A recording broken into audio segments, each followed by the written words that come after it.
Well, what do you know?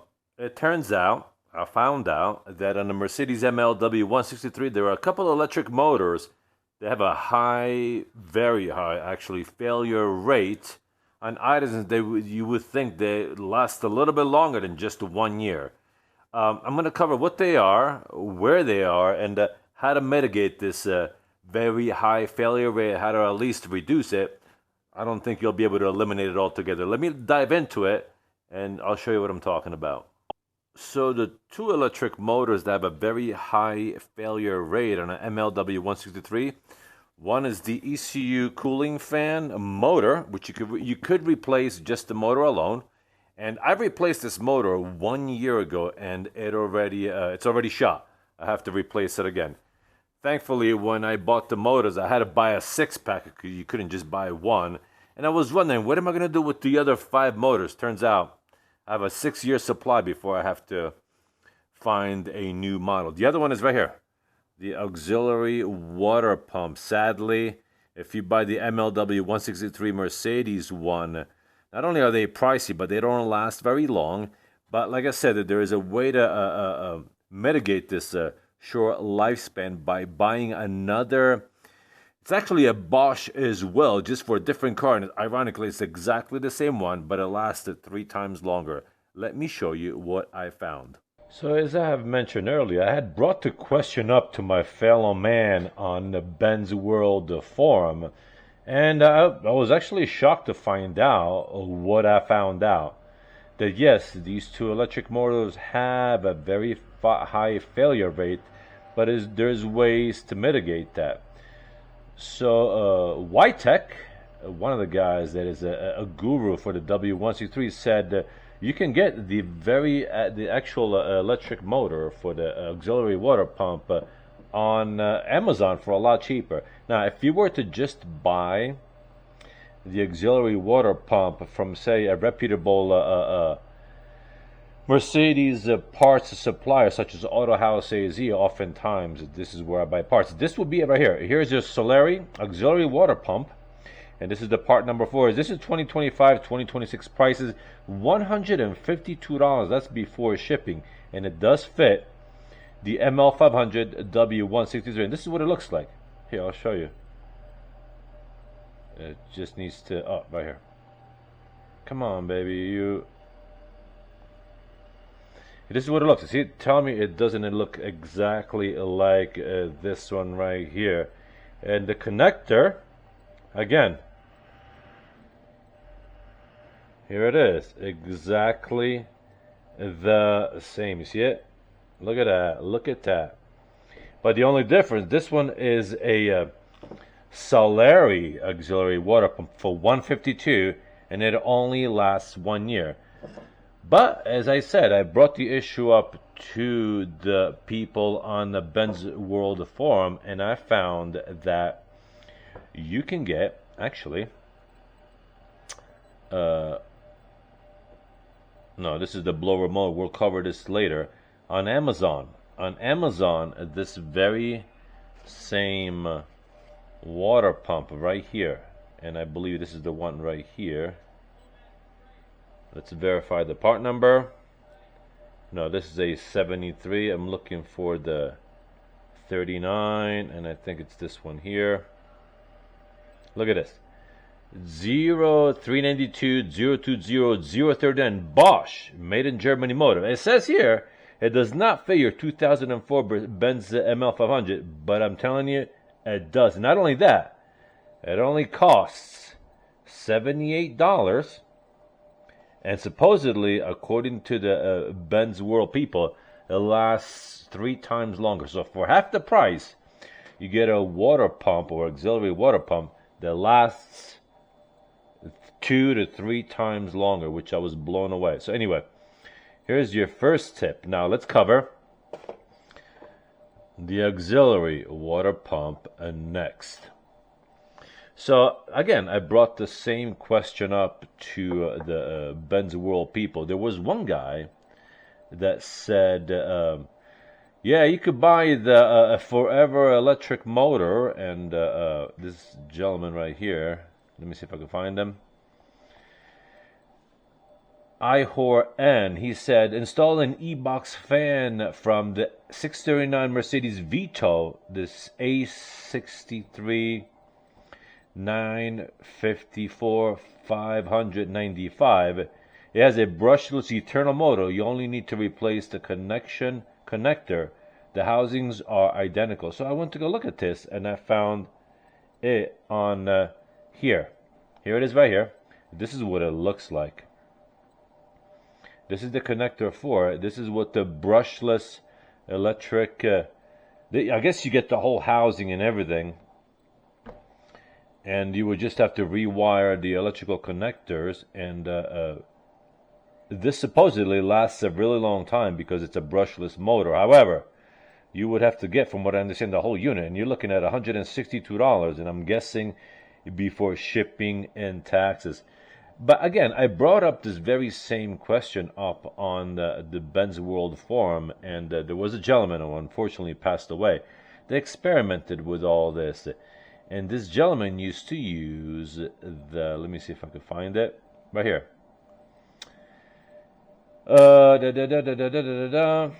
Hagarashi electric motors. It sounds like Japanese. The Hagarashi 12 volts universal standard 4500 RPM motor that looks like this as a replacement motor for the auxiliary water, the auxiliary, the ECU cooling fan. Now, mind you, before we dive into the Hagarashi one, these were the ones that I bought, but I'll go to eBay in the meantime so that I could show you what I found. These were the ones that I purchased about a year ago, and you had to buy a 6-pack, and they're Nikibo from Taiwan, and you can see the part numbers and whatnot right here. And you buy a 6-pack for a song, really. And this is what they look like, and we'll dive into all of this and how to replace them and so on and so forth. But it turns out that this this electric motor does not last very long. But again, I have 5 more to play with, so before I actually have to dive into something that looks like this, I found this lot of 10 electric motors. These are maybe later. These are the Igarashi universal motor 12 volts direct current. I can't quite tell from this gentleman if they are 4500 RPM units, but the casing, as you could tell, looks like it's a little bit bigger than this one here, which might be difficult to fit inside of the actual housing, because you'll have to open the housing for the replacement of the electric motor. I did some more research, but while I was looking around, Igarashi DC motor, this is the search criteria that I use, nothing really came up that met these search criteria. And the people on the Benz World Forum said that these are the electric motors that will last you a really long time, and you could buy them for cheap. I see some Mabukis at 12 volts, 4500 RPMs that kind of look like they're the same size, maybe not.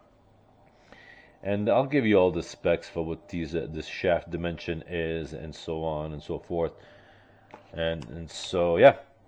That's it, guys. This is all I have for you in terms of search for these items. And, yeah, this is what you're going to find. This is what you're going to get. Yeah, now let's go ahead and dive into actually replacing these electric motors. And it's actually a relatively fast job. We'll start with the electric motor first, and then we'll replace the auxiliary water pump. These are relatively fast jobs, and then we'll ops check and leak check, make sure that everything works properly. So yeah, let's dive right in. All right, my friend, let's get started. The first electric motor we'll replace is the ECU cooling fan motor, and it's a pretty easy access. So just go ahead and press on this a little bit. And you're going to remove this lid, and then we'll remove these 6 screws right here. We're going to remove this housing right here. Let me see. I believe it's just the 1, 2, 3, and 4. Let's grab the screwdriver. I've done this job before, as you could tell. It's just been a while. I was bummed out. I mean, I was so happy to hear these motors just go on. So okay, so the size of the screwdriver you're going to need, it's a star type, and it's the size of this is. Okay, the bigger one is a T30, so I'm guessing this is a T20, T25. Gee, I can't find it. But you could buy a set of these. Yeah, this is a T30, so this is probably a T20, T25. Anyway, that's besides the point. Let's go ahead and remove these screws right here. Okay, right here also.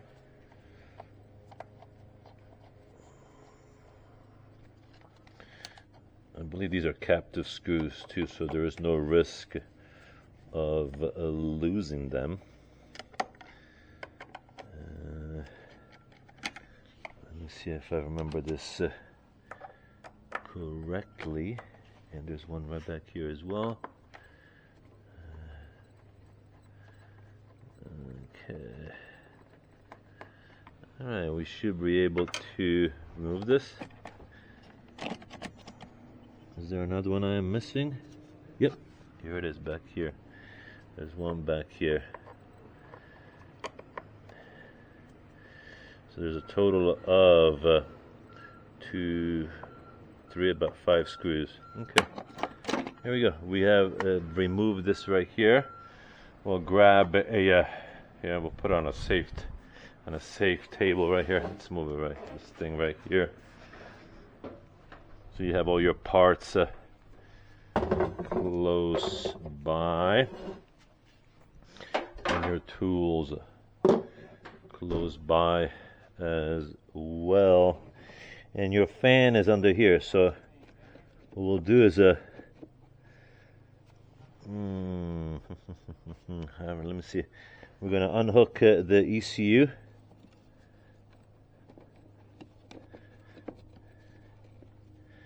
Should be something like this. Here it is. Should be able to just pull this up and out of the way. Or maybe, hold on, instead of pulling the whole thing up, we'll just undo these, this Phillips head screw, and we'll literally remove the whole unit, because we have to do that anyway. So let's grab a size 2 Phillips head screwdriver. Looks like this.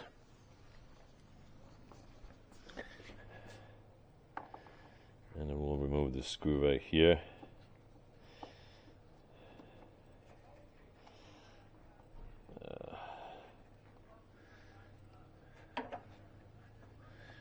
Doesn't look like this is a captive screw, so don't lose this. Now this whole assembly should come out, yeah, and I remember correctly, it does. Okay, once you have this out, then we'll pull it out of the way. Your ECU cooling fan is under, under this bundle, this mess of wires right here. Let's get a light so you see what I'm talking about. Alright, here we are.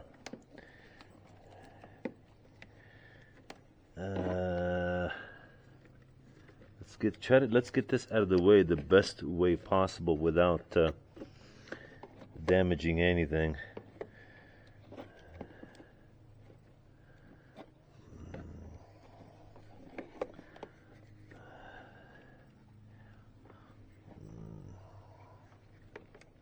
I want to say the last time I did this, I removed the ECU out of this box, because it made it easier to manage.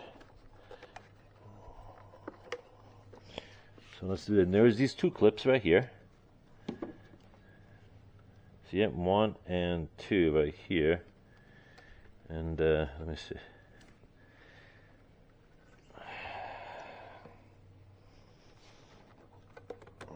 on, baby, work with me.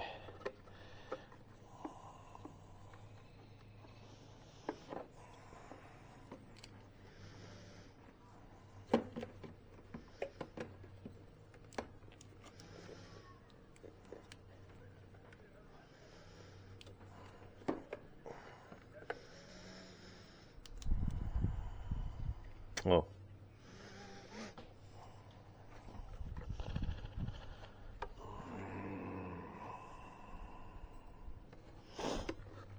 Oh, you just pull it out. There it is. It's these components right here that see these two clips right here to hold it in place. We'll put that there for now, and we'll put, this is your engine control unit right here, people. That's what it looks like. Okay, we get it out of the way best we can. Now let's get to the electric motor, which is this one right here. This is the connector for it, so we'll unplug the connector right here. Okay, and this should just clip right out. You see it? It has this clip right here. And there's another clip back here. This baby should pop right out. I know sometimes it can be easier said than done. Just take your time. Take your time. Be super gentle. Okay. All right. This should just pop right out like so. In here, my friend, is our ECU cooling fan motor. All right, now we can take it apart on the bench and actually replace the motor. Okay, now to take this apart, we're gonna have to, how about I just show you instead of talking about it. We're gonna take this lid off, right?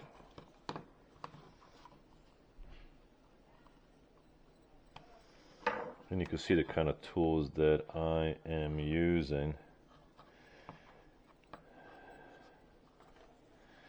And we'll open up this housing.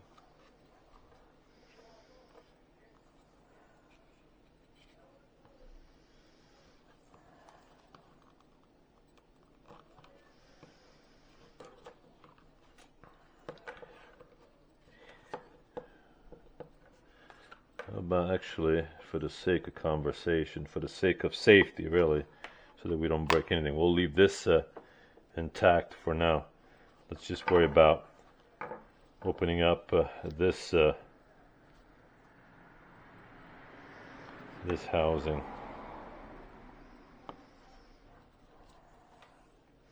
As you can see, the clip is engaged.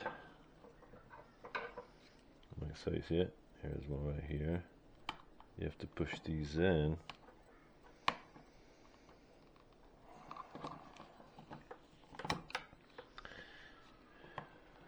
At the same time.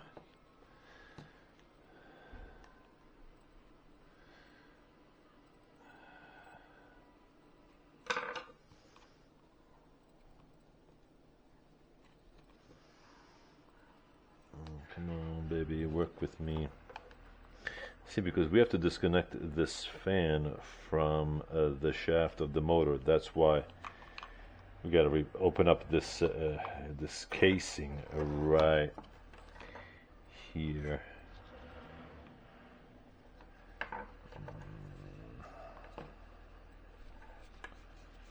Hopefully I didn't use a glue last time I put this together. I don't think I did.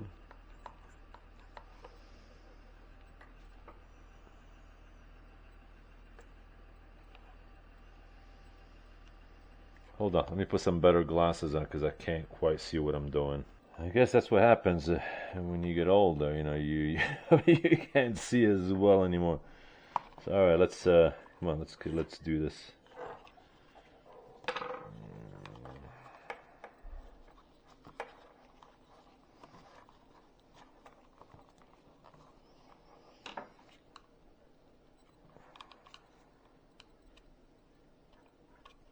Here's one.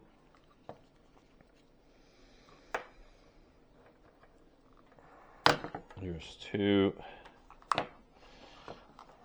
I'm applying some pressure, so as you split the casing, the clips, you know, will slide through. There it is, and last one over here.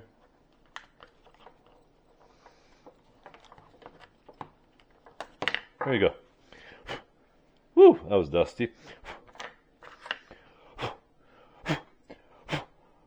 Alright, now we have to literally pull the fan, the shaft, the fan off the shaft, and we're going to do that with a little bit bigger flathead screwdriver. Get some leverage, like, come on baby, there it is, finally coming off.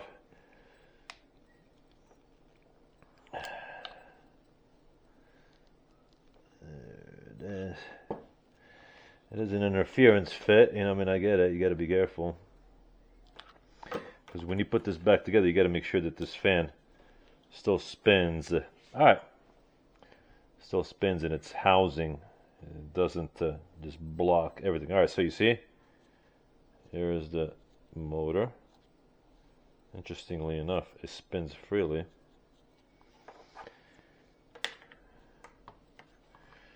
Right, now we could pop this case off. Last time I replaced one of these.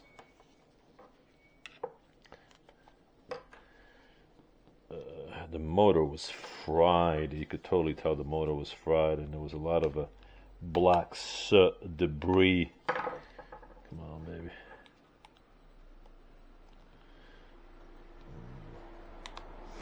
I stopped hearing this motor though spin. That's the part that was troublesome, because I could not hear this motor spin anymore. Alright, so the motor is coming out. Oh yeah, this thing looks fried. So this is what it looks like. See it? Alright. Now keep in mind, you see the red dot here and the red wire. I put these here last time so that I can reuse these clips. Okay, so red wire goes on the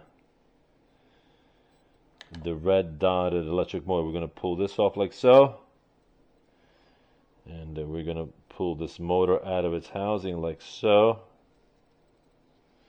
Come on baby, work with me. There it is, it's coming out.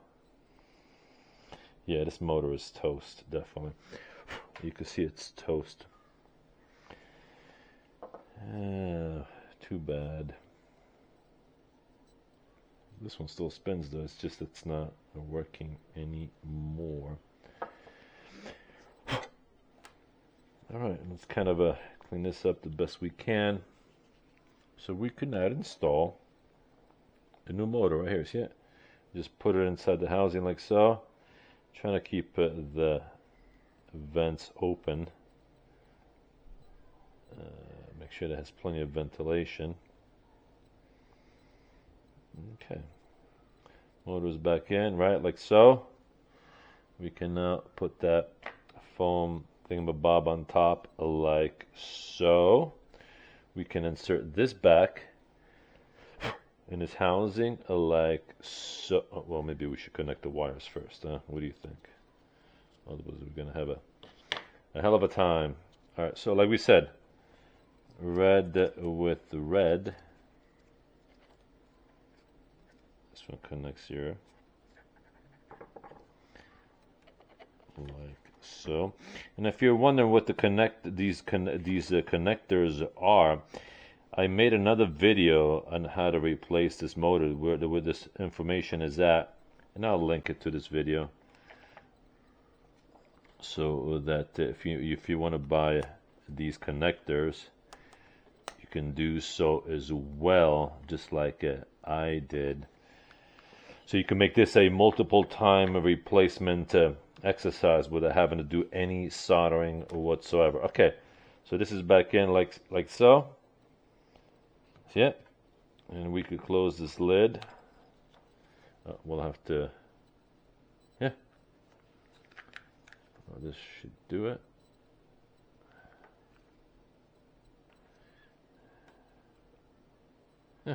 like so. Just want to make sure that this thing fits in there properly. So the casing is closed. We can now put this fan back on, like so. Make sure it spins freely, maybe a little bit more. Alright. And we can now put this casing back on.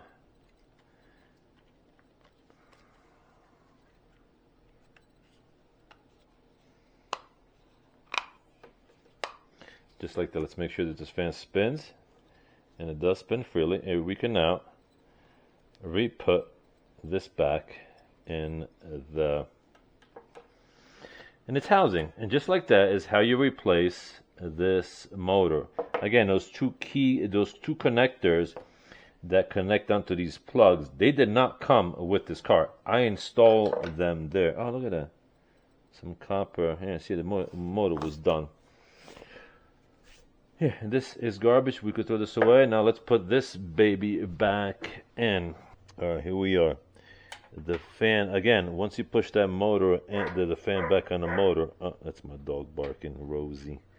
Make sure that it spins freely. Before we, okay, just so you know how this goes all the way in. You see it? See where this goes? You see the two clips right there, 1 and 2. And the butt of the fan, this part right here, goes in that section right there, and then this right here, the other part of the fan, goes here. Yeah, it's pretty self-explanatory, and it just blows air up the ECU's butt. That's how it works. All right, so let's go ahead and plug it in first, which is your connector right here. Where is it? And after we connect it, we're gonna verify first and foremost that this thing is working. Be super careful. We don't fry anything. Let's turn the ignition on. Let's see if this cooling fan comes up. It should come on. Okay, let's turn the ignition on. We should see the fan spin. Oh, look at that. It's working. All right, let's turn the ignition off and install this baby. Ops check, good. Okay, we know that the ECU cooling fan motor is working properly. So now we could put this back in. How does it go in? Same, the opposite of how it came out. This thing is going. Oh, sorry. Let's give you some light.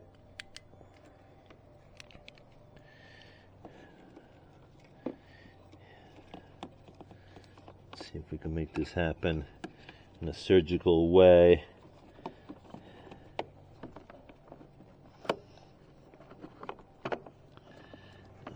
If you can see it. I know it's all these wires can be annoying, but you've got to be careful.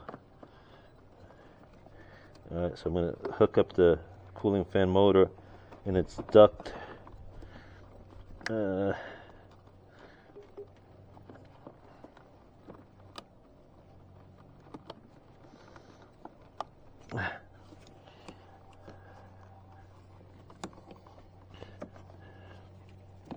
Yes, there's a lot of wires in the way. I agree. Alright, so we got the baby back in like that. There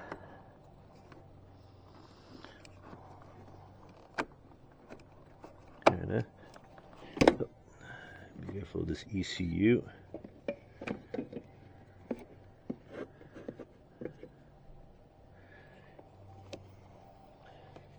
So those two clips should engage on top of those here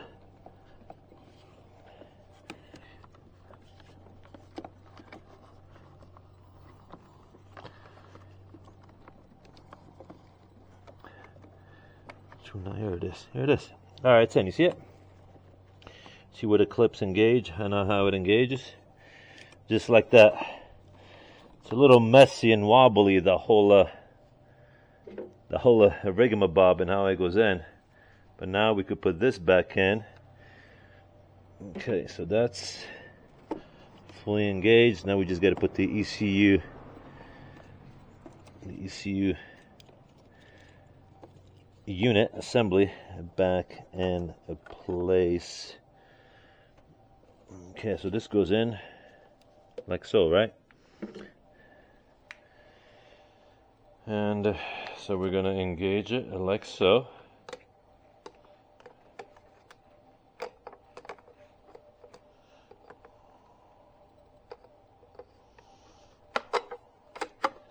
So in, put this baby back in like so. Be super mindful and careful with the wiring, because because you need to. Now you see how that's kind of, it has a track in here, and it has one back there. You see it? So that's where the ECU cooling fan assembly sits on. And now we should be able to push this all the way down, get all the plugs out of the way. All right, the unit is all the way down. Don't forget, remember that black screw? Yeah, now it's the time to put that black screw back over here. Let's do that. And here it is right here. It's a Phillips screwdriver.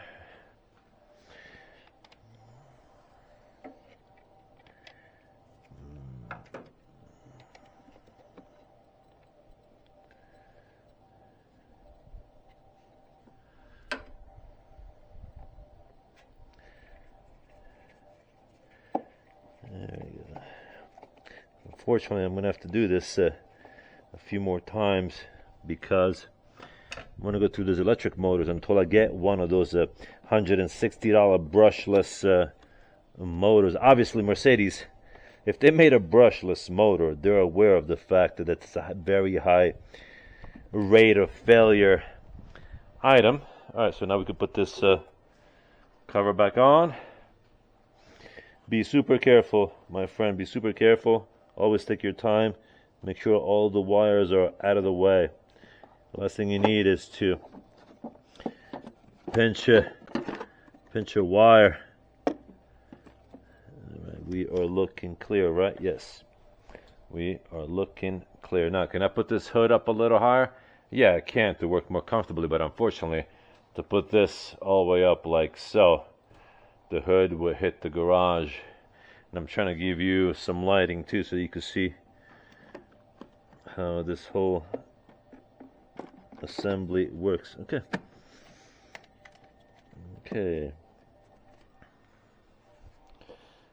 Let's screw this baby down. For the time being, if you end up buying the motors that I'm using, which were pretty cheap, I think it was like $20-something for a 6-pack, you're going to be doing this every year. Or you could spend $160 for the whole assembly, but I don't know, honestly, I don't know how long that motor lasts. The truth be told, you don't want to be going in and out of this ECU cooling fan assembly in and out all the time. It would be not the ideal thing to do, because the more you get in there, the more risk you run of possibly damaging something. All right, not too tight, just nice and snug, like so. Make sure you hit all the screws, you don't miss any. That's it. This is done. We'll put this back on, like so.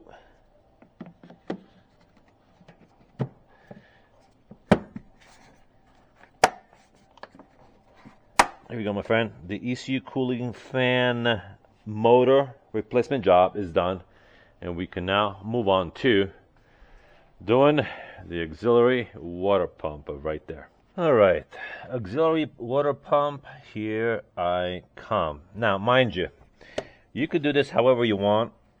As for me, I'm gonna make some room for myself, because I like comfort when I work. Because why do I do that?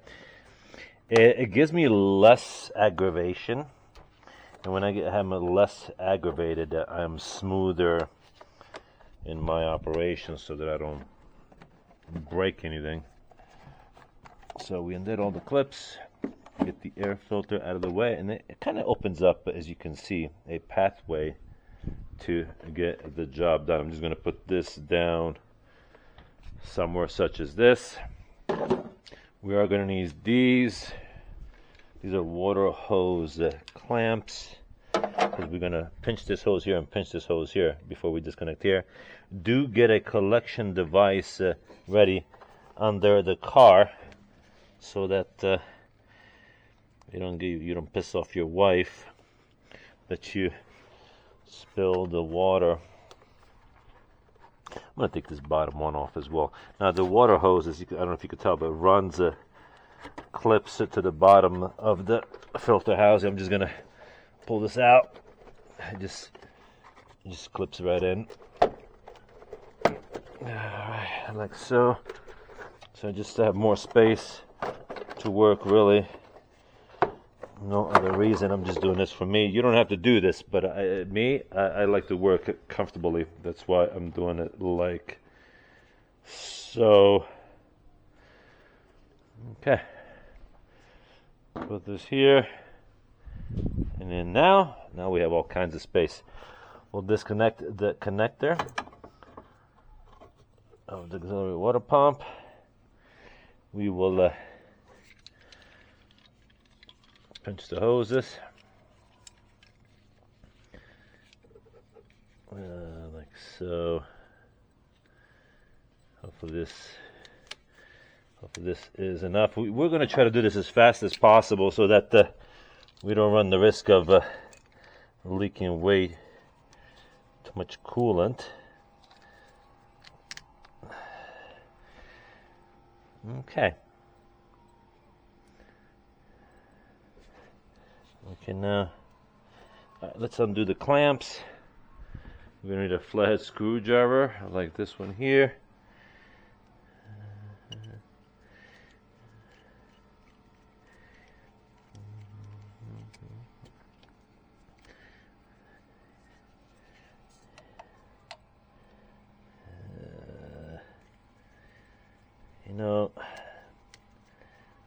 Being comfortable at doing a job is very important, at least for me anyway.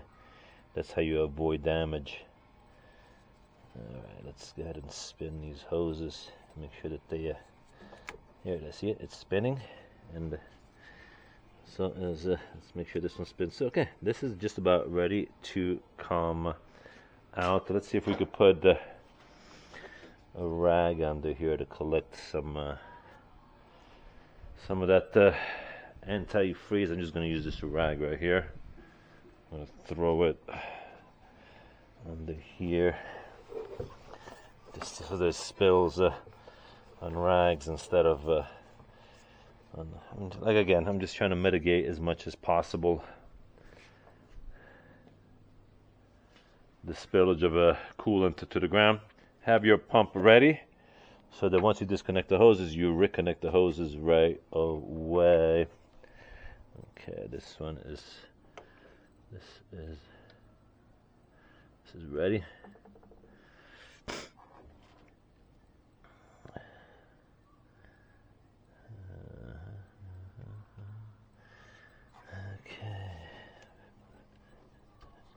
I do want to disconnect this and remove this grommet from under the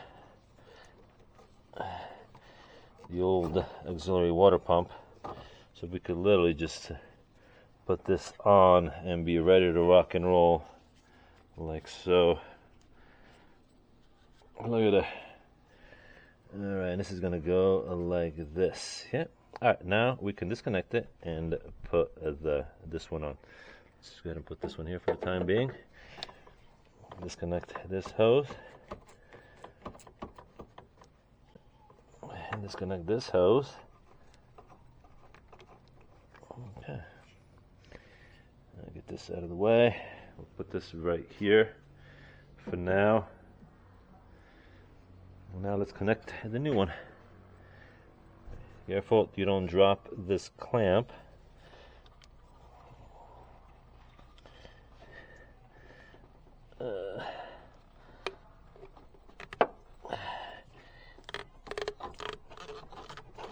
This one is on.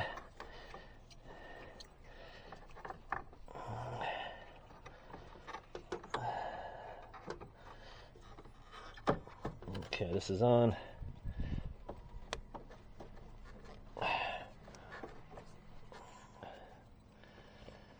Technically that's on too. All right, put a little bit more. All right, so we can now tighten these clamps. I have to open it up a little bit more.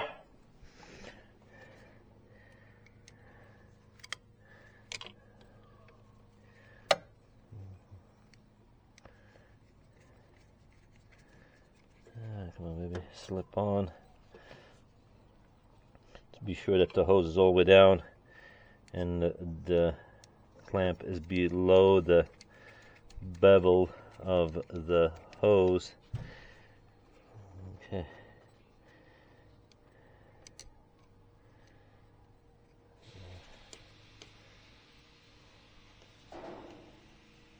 Okay. This one is tight. Okay, go ahead and tighten this one as well. Just got to open it up a little bit more. Alright.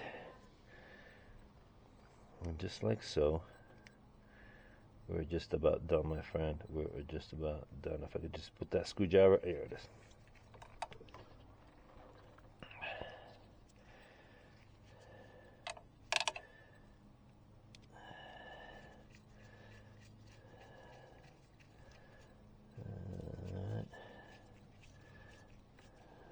Okay, and both hoses are back on. Clear some of this dirt out of this groove. Okay, we can release the Kraken.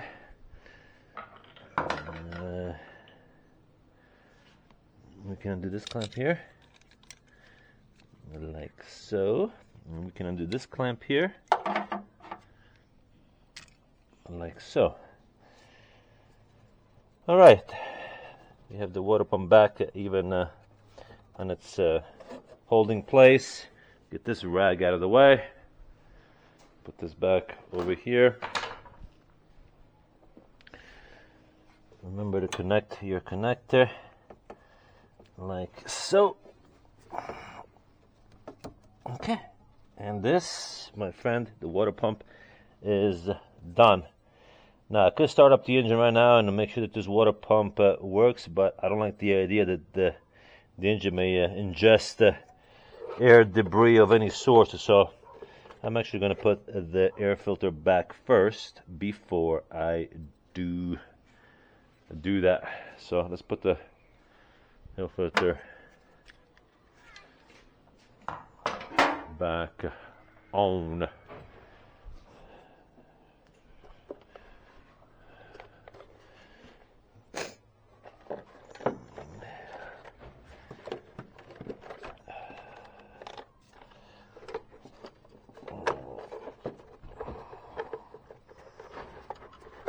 Okay, that's on, and this is down.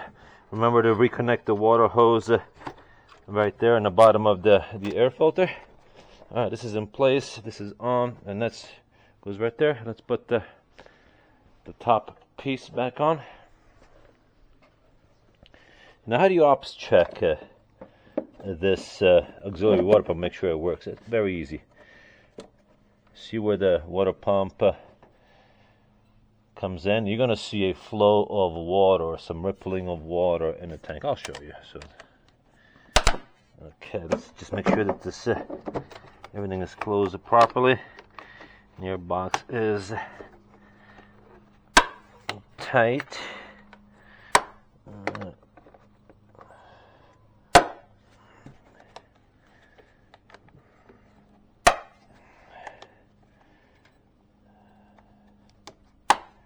And last one right here. Okay, all the clips are back on. Moment of truth. Let's do an ops check and leak check so that we are not leaking any coolant as well. Now that everything is back together, before we start up, actually I'm going to top off the coolant level here because I did spill a little bit, and I do like a a full reservoir. Not much, just right there to the cold level. The car is cold, which is when I recommend you to do the job.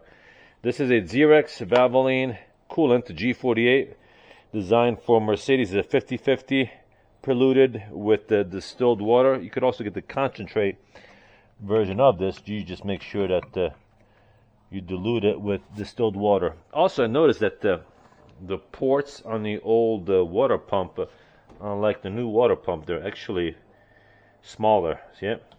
These are the caps that came off of the new water pump. So that tells me the new water pump is actually a little bit bigger port-wise, and it could probably move a little more water. That being said, let's do an ops check and a leak check. We'll start it up.